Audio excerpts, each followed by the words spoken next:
우리가 계속해서 사도신경을 살펴보고 있는데요. 하나님께서 주신 그 사도신경은 그냥 의미 없이 우리가 주문처럼 왈왈왈왈 외우는 그런 것이 아니라 이거 고백 못하면 우리는 구원과 아무런 상관이 없는, 정말 우리가 하나님의 구원을 누릴 하나님의 자녀가 맞다면 여기에 있는 한 내용도 빠지지 않고 우리가 아멘 할 수 있어야 하는 가장 핵심 중의 핵심을 교회 역사 가운데 정리하여 대를 이어 가르치고 해서 한국 땅에, 또 전라남도에, 여수에, 지금 또 그 대를 이어 우리 성도님들의 마음속에 사도신경의 신앙 고백들이 새겨져 있습니다. 그래서 우리가 이전 내용들 간단하게 보면 삼위일체 하나님에 대한 고백들이 성부 하나님, 성자 하나님, 성령 하나님의 순서대로 나오면서 그 내용들이 내가 이것을 믿습니다 라고 하는 문장 구조로 되어 있고, 지금 우리는 전능하사 천지를 만드신 하나님 아버지를 내가 믿습니다 라고 하는 첫 내용, 그 첫 내용, 성부 하나님에 대한 내용을 계속 살펴보면서 하나님의 전능하심이 과연 어디까지인지, 어느 영역까지인지, 또 그 전능하심을 바라볼 때 우리는 어떤 유익들을 누리게 되는지를 살펴보았습니다. 이제 우리가 하이델베르크 27문을 통해서 이제 섭리, 하나님의 섭리라는 내용을 보았는데, 우리 한번 화면을 보면서 내용이 좀 많지만 복습하는 의미로 한번 보겠습니다. 오늘도 하나님의 섭리를 보겠는데요. 제가 질문을 읽겠습니다. 하나님의 섭리라는 말을 통해서 당신은 무엇을 믿습니까? 자, 답변합니다. 시작.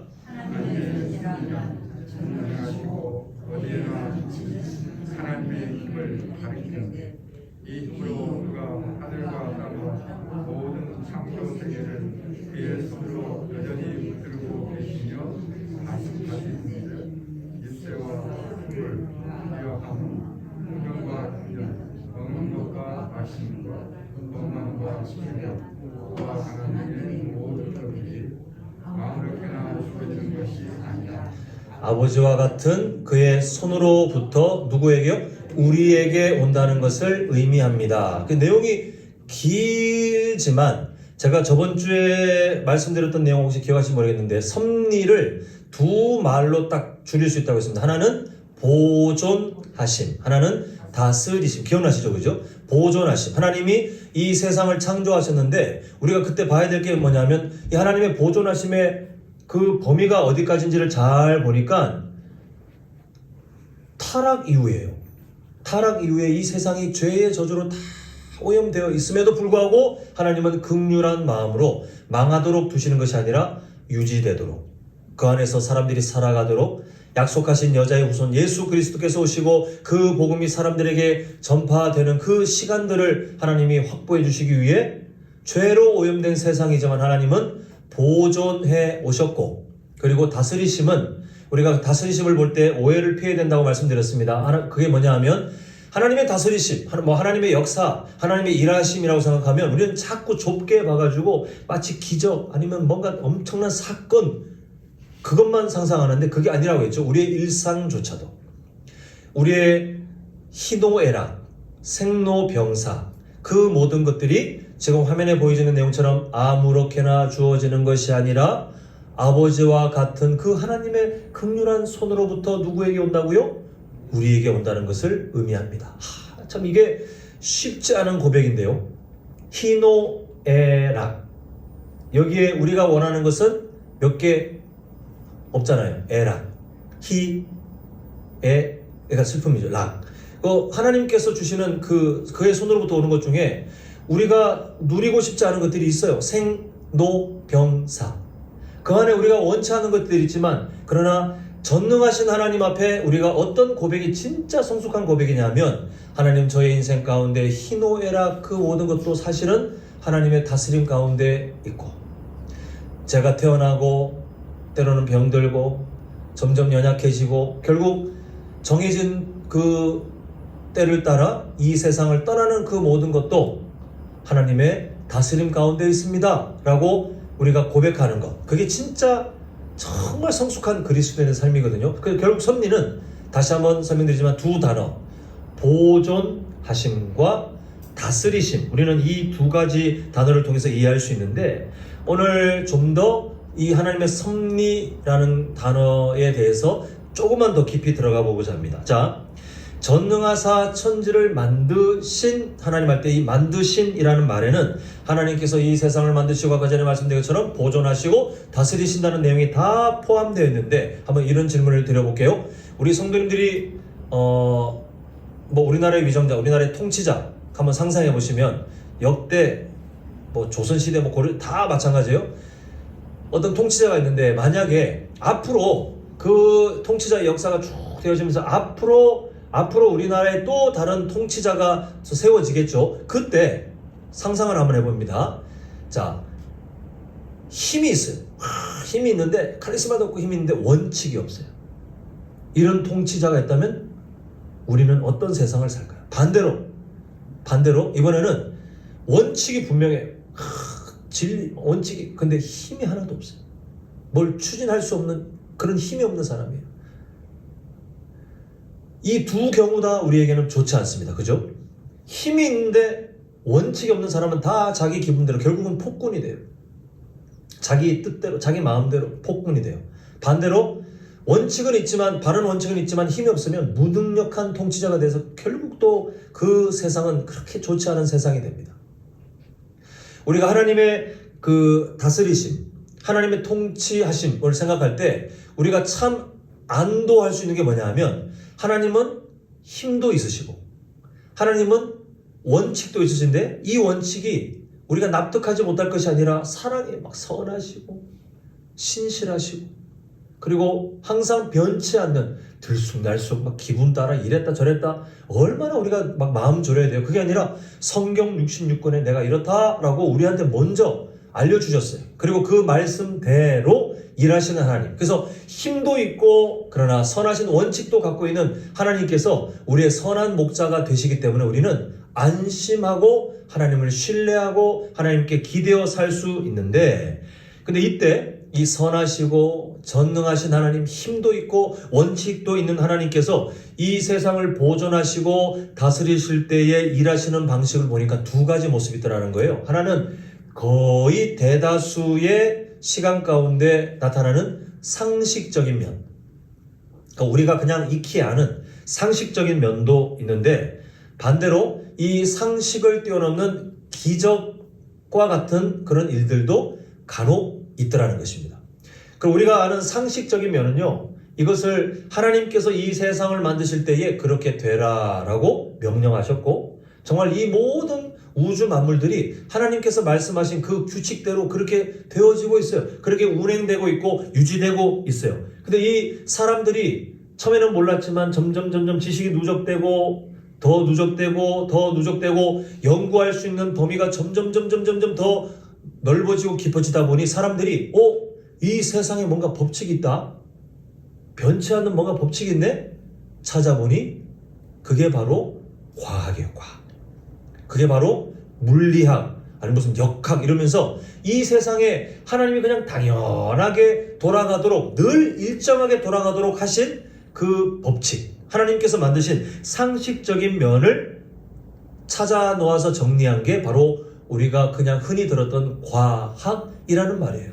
그래서 과학의 역사는 어찌 보면 하나님께서 이 세상을 만드셨고 이 세상에 숨어 있는 하나님의 그 솜씨들, 하나님의 일정하신 상식적인 그 법칙들을 사람들이 점점 지식을 쌓아가며 찾아내는, 그걸 알아내는 그 역사가 바로 과학의 역사다. 이렇게 볼 수 있습니다. 비록 최초의 범죄가 있었고 온 세상이 죄의 저주 아래 있었지만 하나님께서는 인간이 그냥 망하도록 그 지혜가 더 이상 발현되지 않도록 두신 것이 아니라 그럼에도 지혜롭게 그 지혜를 따라 세상을 연구하고 찾아낼 수 있도록 그렇게 허용하셨어요. 그 이유가 있습니다. 자, 말씀 한 구절 좀 보겠는데요. 자, 로마서 1장 20절 화면 보시고 함께 읽도록 하겠습니다. 시작. 창세로부터 우리의 의지 상장한 것을 그의 영원하신 능력과 신성이 그가 만드신 만물에 분명히 보여 알려졌나니 그러므로 그들이 훈계하지 못할지니라. 네, 중간에 그가 만드신 만물에 분명히 보여 어떻게 됐어요? 알려졌는데 뭐가 알려졌다는 겁니까? 그 앞에는 그의 영원하신 능력과 신성이 이 세상의 우주 만물에 하나님께서 깨달아 알 수 있도록 두셨다는 거예요. 지금 하나님께서 사람들에게, 인간에게 지혜를 앗아갈 수도 있잖아요. 그죠? 너희들 죄졌지? 이거 누릴 자격 없어. 근데 하나님께서는 그 지혜를 가지고 또 죄를 지을 것은 않았지만 하나님께서 그럼에도 인간에게 지혜를 거두지 않고 죄로 오염되어 그 지혜의 방향이, 또 지혜의 범위가 하나님께서 원래 창조하신 만큼은 아니지만 그래도 그것을 허용해 주신 이유가 뭐냐 하면 그냥 너희들이 잘 먹고 잘 살아라가 아니라 하나님께서 만드신 세상을 더 알아가라는 거예요. 그 안에 있는 하나님의 솜씨들을 알아가라는 거예요.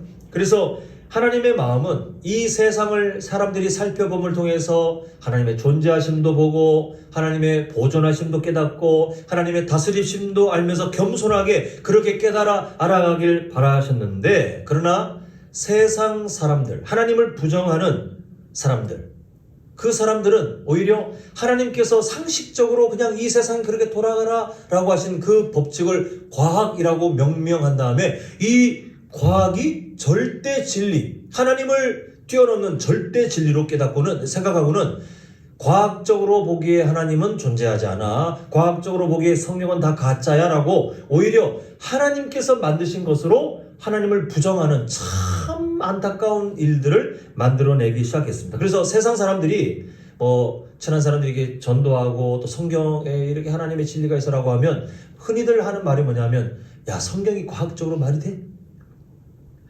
예수님이 그 동정녀 마리아에게 태어나고 어떤 기적을 베풀고 죽었다 살아나고 과학적으로 말이 돼? 그 말이 뭐냐면 다 거짓말이라는 거예요. 그런 사람들이 마음속에서 이게 걸러내는 잣대가 뭐냐면 과학적으로 말이 되느냐, 과학적으로 말이 되느냐 안 되느냐로 판단하는데, 자, 이러한 흐름을 통하여 우리가 좀 두 가지를 한번 생각해 보고자 합니다. 첫 번째가 뭐냐면 피조물로 감히 창조물을 평가하는 그런 실수를 절대 우리가 실수를 우리가 만들지 말아야 된다는 것입니다.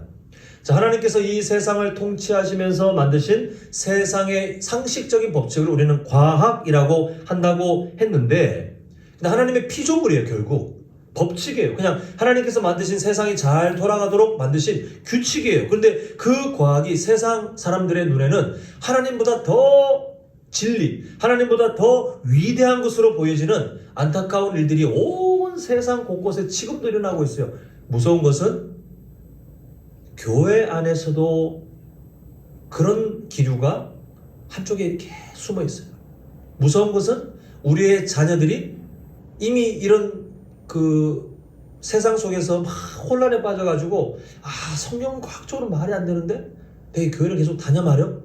안달이 자니 부모님한테 야단 맞을 것 같고, 나중에 고등학교 이제 들어가면서 고3의 시간을 지나면서 막 공부에 막 의미를 부여하면 자기가 이제 뭔가 좀 의미가 있잖아요, 인생에. 그 고3 시기가 지나서 진학이 딱 되는 순간 신앙을 쫙 버리는 애들이 왜 그렇게 되냐면, 본인들이 배워온 학문에 의하면 과학적으로 성경은 가짜거든요. 과학적으로 하나님은 사실 말도 안 되는 신화거든요. 아니면 교회에 남아있는 친구들도 그냥 타협해요. 그냥 교회를 왔다 갔다 하는데 굳이 그걸 드러내지 않고 그냥 교회를 다니는 것에 만족하고 더 이상 문제 삼지 않고, 세상 나가서도 내가 교회 다닌다고 막 굳이 얘기하지 않고 그렇게 슬그머니 술에 물 탄 듯 그렇게 살아가는 사람들이 많아요. 이게 다 거기서 출발한 거예요. 과학을 신봉해요. 하나님이 만드신 피조물인데 그 피조물을 신봉하면서 오히려 그것을 만드신 하나님을 부정하는 그런 이 잘못된 철학들이 이 세상에 가득 넘치는 것을 보게 됩니다. 여기서 우리가 깨달을 수 있는 게 뭐냐 하면, 하나님에 대한 바른 이해가 이만큼 중요해요. 같은 것을 보잖아요. 같은 과학, 같은 하나님의 만드신 창조물, 그 법칙을 같은 사람들이 다 보고 있는데, 하나님을 무시하는 시각을 가진 사람들은 오히려 그게 하나님을 공격하는 도구가 되는 것처럼 착각해요. 근데 성도님들처럼 하나님에 대한 바른 이해가 있는 사람들은 그것을 통해서 오히려 하나님의 영광, 하나님의 솜씨들을 발견하는 전혀 상반된 삶을 살아가는 것을 보면 우리는 하나님에 대한 바른 이해, 하나님이 누구신지를 내가 어떻게 이해하는지에 따라 우리는 전혀 다른 삶을 살 수 있다는 것을 우리가 다시 한번 발견하게 되는데요. 정말 축복합니다. 우리 성도님들 앞으로 남은 인생 지금보다 더 하나님을 하나님답게 바르게 이해하셔서 이 세상 속에 하나님이 주신 놀라운 신비들과 그 진리들과 은혜들을 풍성히 누리고 살아가시는 귀한 인생 되시기를 간절히 소망합니다. 자, 종교라는 말은 사실 세속적인 표현이에요. 우리는 기독교는 종교라고 표현하면 사실 되지 않습니다. 그 단어 자체가 원래 그런데 종교라고 하는 세속적인 그 단어로 보면 사람들이 갖고 있는 종교를 있잖아요. 요즘 과학을 신봉하는, 과학을 절대 기준으로 삼는 사람들은 종교는 가짜라고 이해합니다. 그래서 그 사람들은 과거에 옛날 사람들은 태양을 섬겼어요. 왜냐하면 본인들이 보기에 태양 엄청나거든요. 자신을 능가하는, 자기를 능가하는 존재이기 때문에 섬겼던 거예요. 또 달을 섬겼어요. 하늘에 캄캄한 밤이 되면 두려움이 오는데 늘 밝은 달이, 모양은 변하지만 밝은 달이 늘 규칙적으로 있는 거예요. 달을 섬겼어요. 어떤 사람들은 별을 섬기고, 어떤 사람은 사는 동네에 엄청나게 높은 산이 있으면 그 산을 섬기기도 하고, 막 강을 섬기기도 하고, 호수를 섬기기도 하고, 또 어떤 사람들은 동물을 섬기기도 하고, 그렇게 어떤 하나님이 만드신 피조물을 섬겼던 옛날의 종교 형태들이 있었어요. 근데 요즘 과학을 신봉하는 사람들이 보면 그거 다 비웃죠. 사람들이 다 미련하다 생각합니다. 그런데 잘 생각해보면 과학을 믿는 나는, 과학을 철저히 신뢰하는 나는 합리적이야 라고 하는 사람들도 지금 제가 말씀드린 태양을 섬기고 달을 섬기고 뭐 이렇게 동물을 섬기고 하는 사람들과 다를 바가 없어요. 왜냐하면 인간은요, 창조하셨을 때, 하나님 창조하셨을 때 원래 이 마음에 왕이 앉는 의자가 딱 하나 있어요. 왕이 앉는 의자. 그 원래 누가 앉아 계셨죠? 하나님이 왕으로 앉아 계셨어요. 아담은 처음에는 이 마음의 왕자에 하나님을 앉으시도록 그렇게 존중했어요. 근데 하나님께서 선악과 그 명령을 주셨을 때에 시간이 지나면서 나도 하나님처럼 될 것 같은데 그런 욕망에 빠져 결국 어찌 보면 하나님을 향한 쿠데타를 일으킨 거 아니겠습니까? 그때 이 범죄 이후로 모든 인간은, 아담 이후로 태어나는 모든 인간은 마음속의 왕좌에 하나님을 앉히는 대신 그 자리에 다른 자기가 하나님 대신 하나님 같은 존재들을 앉히기 시작했어요. 그게 과거에 살았던 사람들 수준으로는 태양, 그럼 태양을 이 마음의 왕좌에 모시는 거예요. 달, 그 사람들 수준의 달이면 그렇게 했어요. 그런 식으로 시대를 따라 형태를 달리할 뿐 하나님께서 만드신 피조물들 안에 그럴싸한 것들을 사람들은 모시기 시작했어요. 지금 와서 과학을 신봉하는, 나는 합리적이 하는 사람들은 나는 종교가 없는데요 라고 하지만 잘 보면 아까 말씀드린 것처럼 과학은 하나님이 만드신 이 세상을 보존하시고 다스리시는 상식적인 규칙이에요. 그냥 특별한 게 아니에요. 하나님께서 이 세상을 창조하실 때에 균일하게 돌아가도록 하나님께서 만드신 정말 아름다운 하나님의 법칙일 뿐이에요. 창조물입니다. 하나님 피조물이에요. 그런데 과거에 태양을 섬겼던 사람도 뭘 섬긴 거예요? 하나님의 피조물. 지금 과학을 신뢰하는 사람들도 사실은 왕좌에 뭘 둔 거예요? 하나님의 피조물인 과학을 두고는 누구를 부정하냐 하면 하나님을 부정하고 있는, 결국 우상 숭배의 형태는 달리하지만 똑같아요. 창세기 3장 이후로부터 계속 이어지고 있는 우상 숭배의 그 방향은 똑같더라. 하나님께서 만드신 피조물을 감히 하나님 대신 섬기면서, 그리고 요즘 시대는 오히려 하나님이 만드신 피조물인 과학을 통하여 하나님을 평가하는 그런 일들을 자행하고 있어요. 사람들은 날로 발전하는 과학을 보면서 인간의 이성을 만족해요. 앞으로 이 세상이 어떻게 될까 막 기대해요. 이 세상을 크게 두 가지로 나누는데 거시세계, 사람들이 보기에 점점 크게 큰 세계로 분류하면 우주가 바로 그 영역에 들어가요. 점점 큰 영역들. 우리는 우주에 대해서 잘 모르지만 제가 여러 번 말씀드렸잖아요. 우주는 지금도 풍선 불면 풍선이 이렇게 커지는 것처럼 우주는 지금도 말도 안 되게 넓은데 지금도 그 광활한 우주가 풍선 커지는 것처럼 팽창하고 있어요. 그냥 팽창이 아니라 사람의 기술로는 빛의 속도에 가까이 가기도 했는데 어찌된 일인지 빛보다 더 빠른 속도로 우주는 팽창하고 있어요. 인간의 기술로는 그 넓어지는 우주를 따라잡을 수도 없고 그 넓어지는 우주 전체를 관측할 수도 없는 결국 거시 세계를 보면서 인간은 좌절할 수밖에 없어요. 근데 어떻게 우리가 해석해야 되냐면 그마저도 아무리 광대하고 아무리 대단한 거시세계 우주랄지라도 우리는 뭐 별거 없어요. 왜냐하면 하나님이 만드신 피조물일 뿐입니다. 하나님의 솜씨가 거기서 드러나는 거예요. 거시세계의 반대는 미시세계, 눈으로 볼 수 없는 우리의 손에 있는 피부를 보면 그의 세포들이 있고 보이지도 않잖아요. 그 세포를 구성하고 있는 여러 그것들을 조각 내면 모든 이 우주에 있는 것들을 다 분해할 수 있는 원자 단위로 들어가는데 그 원자 단위는 우리가 눈으로 보고 있는 세상과 전혀 다른 세상이에요. 우리는 물건을 떨어뜨리면 만유인력 법칙에 의해서 뭐가 다 떨어지잖아요. 근데 그 세계는 그렇지 않아요. 신비한 일들이 일어나서 양자역학이라고 하는 그 참 새로운 이론들이 있어야 이 미시 세계를 이해하는데 지금도 다 못 깨달아요.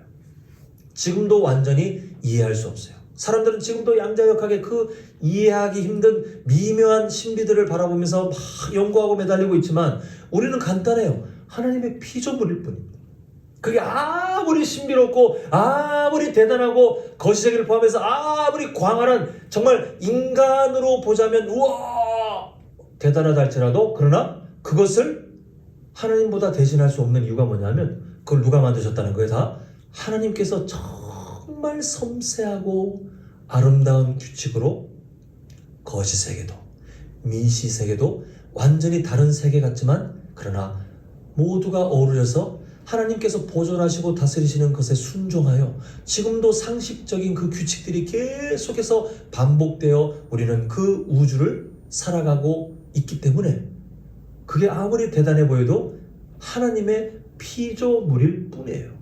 그래서 이 피조물을 가지고 하나님을 평가한다는 것은 말이 되지 않습니다. 그래서 우리가 사도신경에서 전능하사 천지를 만드신 하나님 아버지를 내가 믿습니다 라고 할 때 우리 성도님들이 하시는 그 고백에 뭐가 있어야 되냐면 내가 배워왔던 과학, 이 세상에 뭔가 대단해 보이는 그 과학이 누가 만드신 거예요? 하나님께서 직접 창조하신 피조물이며 그 피조물 안에는 하나님의 솜씨가 담겨 있을 뿐 그게 하나님보다 더 위대하거나 아니면 반대로 과학이 하나님을 평가하거나 과학이 성경을 평가해서 과학적이냐 아니냐 그래서 이게 가짜냐 진짜냐 이렇게 분석할 수 있는 진리가 절대 될 수 없다는 것을 나는 믿습니다가 여기에 포함되어 있어야 돼요. 바로 우리 성도님들 우리가 살아가면 과학 별로 공부 잘 안 하고 하시겠지만 그건 아셨으면 좋겠어요. 이 세상 사람들이 아무리 성경에 대해서 그게 과학적입니까? 라고 말한다 한들 그것은 하나님의 피조물을 갖고 창조주를 평가하는 논리적으로도 역순이라 말도 안 되는 그런 참 안쓰러운 이름을 기억하시면서 그 한 사람 한 사람들을 긍휼함으로 우리가 전도 대상자로 잘 품는 그런 믿음의 사람들 되시길 간절히 소망합니다. 자, 두 번째로 생각해 볼 게 뭐냐면 이제 상식적인 법칙을 봤다면 상식적인 것을 뛰어넘는 기적들이 지금도 지구 어디에서는 종종 일어나고 그리고 성경을 보니까 참 하나님께서 그런 것들을 많이 기록해 놓으셨는데 그게 바로 기적이라고 부른다는 것이에요.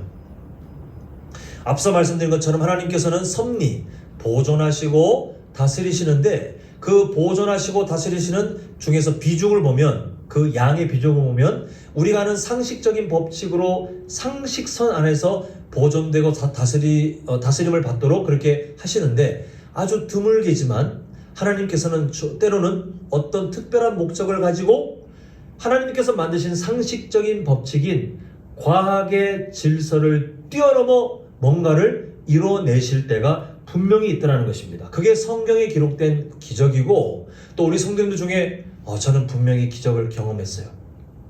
말도 안 돼요. 이거는 정말 말도 안 돼요 라고 말씀하실 법한 어떤 간증의 제목들이 있다면 그게 바로 그거예요. 우리의 착각이 아니라면 바로 그거예요. 하나님께서 주신 상식선에서는 도저히 해석이 되지 않는 신비로운 어떤 거. 하나님께서 근데 어떤 특별한 이유가 있더라는 것입니다. 근데 이게 참 이상해요. 이것을 그 성경에 보면, 성경을 이제 소개하면 아까 제가 예를 들었잖아요. 예수란 인물이 무리를 걸었다고 과학적으로 말이 되냐? 근데 희한한 게요. 성경을 연구하는 우리 성도님들처럼 선한 마음으로 연구하는 것이 아니라 성경을 가위로 잘라서 내가 어디까지 분석할 수 있나 보겠다라고 하는 어떤 학구적인 입장에서 연구하는 사람들 중에 하나님이 만드신 그런 기적들을 자꾸 과학적으로 어떻게든 해석해 보려는 사람들이 있어요. 이렇지 않았을까? 저는 예전에 학생 때 들었을 때 저도 그때는 분별력이 없으니까 그러면 말이 되겠네? 라고 했던 게 있는데 예수님께서 무리를 걸으시는 장면이 나오잖아요. 그게 뭘까? 그 지역에 눈에 보이지 않지만 이렇게 그 물 속에 찰랑찰랑 바로 물 수면 바로 아래에 있는 암초들, 바위들이 있는데 예수님이 기가 막히게 그 바위들 위치를 알아가지고 가가지고 그 바위에 서 있지만 제자들은 예수님 마치 물 위에 서 있는 것처럼 그렇게 보고는 놀랐다는 거예요. 아까도 말씀드렸죠. 기적은 하나님께서 만드신 이 일반적인 상식을 뛰어넘는 일이 기적이기 때문에 굳이 과학적으로 하나님께서 하신 일들을 우리가 해석할 필요가 전혀 없어요. 그거는 너무 미련하고 미련한 일이에요. 왜 여리고성이 무너졌을까? 그 이스라엘 백성들이 막 돌다가 하나님께서 나팔을 불라 했을 때 나팔을 부 불었는데 그 음파가 마침 여리고성과 공명 그 주파수가 맞아서 흔들리더니 무너진 것이다. 이렇게 해석하는 사람들이 있는데 아무런 의미가 없어요. 왜요? 왜 그렇게 자꾸 과학적으로 해석해야 됩니까? 그냥 하나님이 무너지게 하신 거죠. 하나님께서 과학의 법칙을 뛰어넘게 하신 거죠. 히스기야를 살리시는 그 법칙으로 해 그림자가 10도가 넘어가는 거는 말도 안 돼요. 그런데 이걸 어떻게 설명할 거냐? 설명 못해요. 그냥 그렇게 하나님이 하셨으면 하신 거예요. 과학적으로 과연 가능하냐? 아니요. 과학적이라는 말을 떼면 돼요. 그냥. 왜냐하면 기적 자체가 과학적이라는 말을 붙이는 순간 해석이 되지 않는 게 기적이라 그래요. 하나님은 그런 분입니다. 근데 굳이 자꾸 과학적으로 죽은 사람을 살려도 과학적으로 보려고 그러고 병을 고쳐도 과학적으로 보려고 그러고 그리고 물이 포도주로 바뀌어도 이게 과학적으로 어떻게 하면 되고 별 노력들을 다 하지만 왜 그런 노력들을 할까요? 그것은 어떻게든 내가 알고 있는 과학의 시선으로 성경을 한번 이해해봐야 내가 좀 마음이 편하겠다는 참 어찌 보면 불신앙이에요. 기적은 이미 과학을 떠나 있는 영역이라 과학이라는 말로 자꾸 접근하면 머리 아파요. 그것은 하나님의 그 전능하심을 자꾸 축소하는 거예요. 축소. 하나님의 전능하심이 자꾸 과학적으로 해석이 되어야만 내가 그 하나님 믿을 것 같은 이건 세속적인 시각 아닙니까? 하나님은 이 세상의 물리 법칙은 그냥 하나님께서 너무나도 편하게 만드신 그냥 하나님의 작품일 뿐인데 왜 자꾸 그 작품으로 하나님을 가둬서 하나님을 그 작품 아래 억누르려고 하는지 지금도 그렇게 시도하는 기독교인들이 너무 많아요. 자기는 합리적인 사람이라 생각해요. 나는 합리적이기 때문에 그렇게 해야 믿습니다. 불가능한 시도를 하고 있는 정말 미련한 일이 아닐 수 있습니다. 종이 상자가 있어요. 작은 종이 상자. 라면 박스라고 치겠습니다. 근데 거기다가 자꾸 코끼리를 넣을 수 있다고 시도하는 사람이 있으면 그 미련하지 않아요? 코끼리 발 4개 중에 발 하나도 넣지 못할 만큼 작잖아요.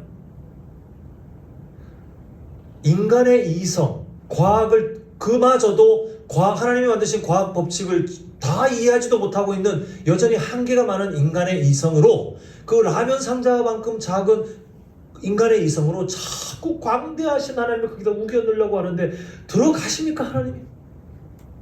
근데 뭘 시도하냐면 우겨 넣는데 안 들어가지니 그러니까 봐 하나님 없지?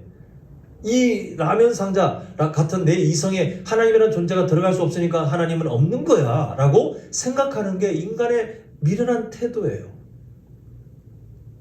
그 말의 순서가 너무 비논리적이지 않습니까? 우리 성도님들은 어떤 삶을 살고 계십니까? 우리는 자꾸 이 세상의 과학적인 어떤 것을 대단하게 생각하는, 그건 참 나쁜 건 아닌데, 이 대단한 것을 넘어 자꾸 그것을 신앙생활에 갖고 와서 하나님을 거기다가 맞추려고 하는 시도들이 성도님들의 연령대가 낮아질수록 더 강해져요. 낮아질수록 더 강해지면서 아까 말씀드린 작은 라면 상자 안에 코끼리를 집어넣지도 못하는데 집어넣지 못했다고 해서 봐, 상자에 코끼리가 없지? 그러면 코끼리가 없는 거야? 라고 하는 이상한 논리를 펼치는 것이 요즘 과학을 신봉하는 사람들이 내린 결론이에요. 근데 하나님은 그 법칙을 만드신 분이시기 때문에 그 법칙 안에 갇혀 계시는 게 말이 되지 않고, 또 기적에 대해서 자꾸 뭐라고 문제 제기하는 그것도 우리가 그렇게 귀담아 들을 것이 없는 것이, 기적 자체가 이미 하나님께서 만드신 세상의 그 상식적인 법칙을 뛰어넘어 있는 일이기 때문에 그걸 왜 자꾸 상식 안에다가 넣는지 그럼 답이 안 나오잖아요. 그건 하나님의 특별하신 일하심이에요. 근데 우리가 왜 이것을 분명히 믿어야 되냐면, 우리가 왜 전능하사 천지를 만드신 하나님 아버지를 내가 믿사오며, 하나님께서 이 세상을 만드셨을 때 상식적인 법칙으로 보존하시고 다스리시고 그것을 과학이라고 부르는 것을 나는 믿습니다. 그러나 하나님께서 때로는 특별한 목적을 가지시고 과학 법칙을 완전히 초월한 하나님의 신비로운 일들, 기적을 충분히 베풀어 오셨고 앞으로도 베푸실 것을 나는 믿습니다 라고 우리가 전능하사 천지를 만드신 하나님 아버지를 믿사오며에 담아 계시다면 그게 진짜 바른 신앙생활이에요. 우리는 그렇게 해야 하나님 앞에 겸손히 고개를 숙이고 하나님, 이 세상을 만드신 하나님의 솜씨를 찬양합니다. 비록 죄로 오염되었으나 하나님 보존해 주신 하나님의 사랑을 찬양합니다. 하나님, 이 세상을 하나님께서 상식적인 선 안에서 다스려 오셨고, 그리고 또한 때로는 하나님의 특별하신 기적, 예수 그리스도에 관련된 일들이 다 그거 아닙니까? 그 기적으로 하나님의 선하신 뜻을 나타내심을 정말 믿습니다. 우리가 이 삶을 분명히 확인하고 고백해야 되는 이유가 뭐냐면요, 하나님의 기적을 애매하게 생각하거나 그건 그냥 좋은 이야기로 넘어갑시다 라고 받아들이시는 분이 계시다면, 그렇게 흐리멍텅하게 하나님을 그렇게 제안하는 분이 계시다면 뭐까지 건드리냐면요, 우리를 구원하신 하나님도 사실은 그 정도 하나님으로 축소시키는 거예요. 왜냐하면 하나님께서 우리를 구원하실 때 기적을 얼마나 많이 사용하셨는지, 하나님은 그런 분이세요. 우리를 살리기 위해서 아까워하지도 않으시고 정말 놀라운 하나님의 상식의 규칙, 그 과학을 뛰어넘는 일들을 진짜 곳곳에서 하나님께서 마음껏 펼치셨어요. 그런데 우리가 그 하나님의 기적을 믿지 않는다. 나는 과학적이기 때문에, 나는 합리적인 존재이기 때문에, 내가 교회를 다니긴 하지만 나는 절대로 미신을 믿지 못하기 때문에, 나는 신앙생활을 한다고는 하지만 성경의 어떤 부분들을 믿긴 하지만 나는 과학을 더 신뢰하기 때문에 그런 하나님을 내가 믿기는 좀 애매하다, 이런 분이 계시다면 죄송하지만 그분은 하나님을 믿지 않는 사람입니다. 우리 성도님들의 자녀 중에 그런 자녀가 계시다면 아무리 교회를 열심히 다녀도 그분은 신앙이 없습니다. 우리 성도님들의 손주 중에 아무리 뛰어난 재능을 갖고 있다 할지라도 과학을 신봉하는 이 세상 철학에 빠져 그 잣대로 하나님을 재단하고 하나님을 부정하고 하나님을 그렇게 과학 세계 안에 가둬둔 그런 손주들이 있다면 죄송하지만 아직은 불신자입니다. 간단한 문제가 아니잖아요, 그죠? 우리에게 구원의 문제가 걸려있는 너무나도 중요한 일이에요. 그러니까 저는 성도님들이 그냥 막연하게 전능하신 천지를 쭉 넘어갈 것이 아니라 그 전능하신 하나님께서 이 세상을 만드셨고 어떤 하나님이실까, 그 하이델베르크 이 요리문답이 풀어 설명하는 하나님의 섭리를 우리가 평상시에는 고민하지 않았다 할지라도 지금 풀어진 내용들을 제가 다시 좀 간단하게 정리해서 말씀드릴 때 한번 고민을 좀 해보셨으면 좋겠어요. 그냥 막연하게 하나님께서 뭐 세상 만드셨겠지 뭐. 근데 세상 사람들하고 뭔가 논쟁 붙으면 꿀먹은 벙어리처럼 나는 아는 게 없으니까. 이게 아니라 분명히 뼈대는 아셨으면 좋겠어요.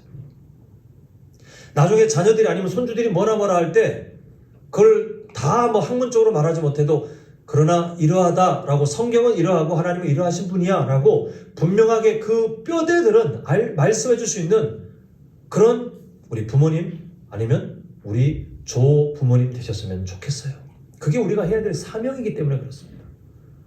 그냥 아이들 그냥 공부하면 뭐 나중에 그 공부 열심히 해라, 뭐 저기 수학도 열심히 하고 과학도 열심히 해 성적 잘 나오면 좋은 대학 가고 좋은 직장 가고 나중에 결혼 잘하고 돈 많이 벌면 난 네가 행복했으면 좋겠다. 그렇게 하다가 아이들 영혼 다 잃어버리는 거예요. 하나님의 섭리를 이뤄가시는 하나님의 상식적인 통치 방식, 과학, 그리고 그것을 뛰어넘는 하나님의 기적이 어떻게 우리가 성경을 중심으로 해석되는지, 어떻게 우리가 균형 잡혀 우리가 바라봐야 되는지 오늘 27문을 통해서 보았는데요. 우리 성도님들, 여전히 이 세상은 과학을 신처럼 맹신합니다. 본인들은 종교가 없다고 하지만 과학을 신처럼 맹신합니다. 이 세상의 모든 사람은 뭔가를 믿게 되어 있어요. 그게 이 세상에 하나님께서 인간을 창조하신 기본 형태라 아무도 피할 수 없어요. 그러나 우리 성도님들은 참 감사하게도 하나님이 선택하셔서 마음의 왕자에 누가 앉아 계셔요? 참 감사하게도 내가 하나님을 초청하여 내가 그분을 억지로 왕좌에 앉혀놓은 것이 아니라 그분이 나를 선택하여 나를 위해 십자가에서 죽으셨고 나에게 믿음을 주셔서 내가 너에게 들어가 너와 더불어 교제하고 너와 내가 살 거야. 우리는 그 사랑을 그냥 한없이 하나님의 헤세드, 은혜로 누리고 있는 중이에요. 우리가 뭘 할 수 있는 게 없이 다 하나님의 은혜입니다.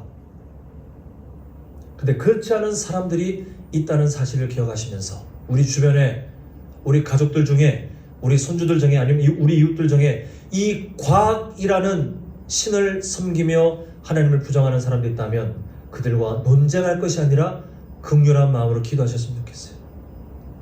하나님, 우리의 말 몇 마디로 바꿀 수 없사오니 주님 나에게 믿음 주신 것처럼 우리 아들 딸에게, 우리 손주들에게, 우리 이웃들에게 하나님 과학이라는 신이 아니라 진짜 창조주이신 통치자이신 그 하나님을 믿을 수 있는 은혜를 허락하여 주시옵소서.